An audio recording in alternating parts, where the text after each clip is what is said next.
crowd was terrific. There was so much energy in the building.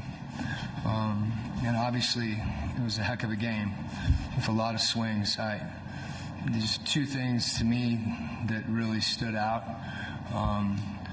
We got two charges late when we really needed stops defensively. And then the final play, our two guards, Trey drove it, got by his man, and then found DJ in the corner, and he was ready to shoot, and obviously knocked down the shot. So a really good win, and those are two things I think that epitomized, the game for us. Lauren? Quinn, for you guys to bounce back from Monday night, where you guys had kind of a cold shooting night, to have such a hot start to the game, what worked for you guys early to kind of get that going? Well, we've talked about it, Lauren. Just, you can't judge, yourself on whether or not the ball goes in if you're getting good shots. And we've been getting good shots. We got good shots the other night. I feel like that. I know it because they have a thing called QSQ, and it rates the shot selection, and that's really important to us. We have enough guys that can make shots, and it's just important for us to take them, because if you stop taking them, you don't get an opportunity, to make them. Hi, Cynthia from Viva Houston. What was the mindset coming into the game, and did it change it all after the halftime? I think we knew their length and their size, and that they turn people over. As much as you talk about that, it's still, you still have to process it, and the turnovers early really impacted us.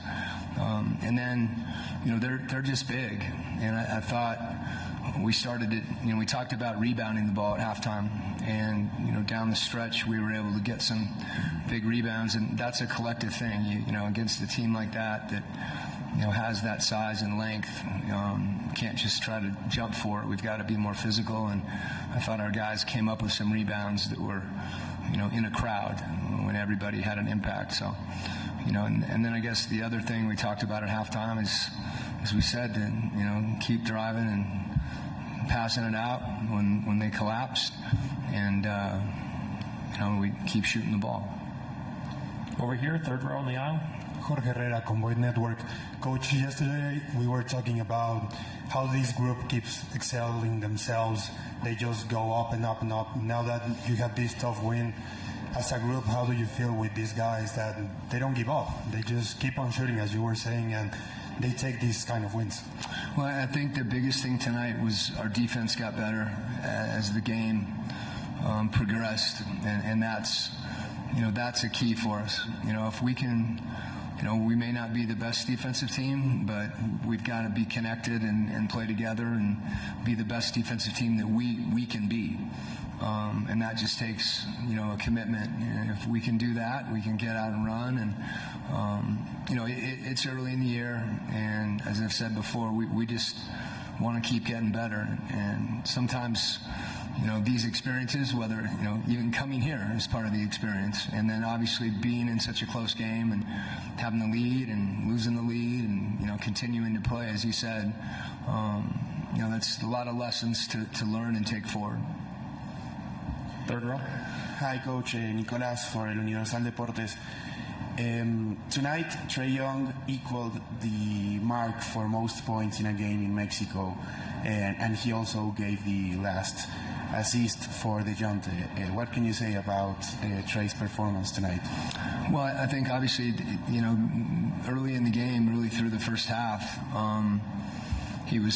we've talked a lot about him continuing to take his threes, and that'll set up, some of the other things that are available. And, I really thought in the second half, when the ball wasn't going in from three as much, his ability to drive the ball and look for other people was huge for us. So, he's a competitor, and he's been grinding.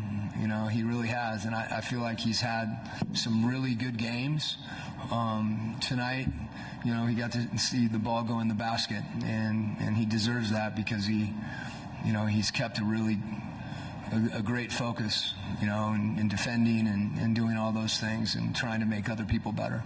Last two in the fifth row on the right side and on the left. Coach Eric Gomez, ESPN.com. You mentioned the crowd right at the top. What does that do for your guys at a neutral site game? It's a neutral crowd. They're excited when fatigue from the altitude starts to become a factor. Well, I wasn't fatigued. Actually, I probably was fatigued. I just didn't notice it because I didn't have to run back on defense. It gives you a huge lift, and I thought that happened with Bogey. He must have played, I don't know, 13, 14 straight minutes. That's hard to do. And, so clearly the energy and enthusiasm from the crowd can lift you when you are tired. Even though you're fatigued, you can play on adrenaline. And,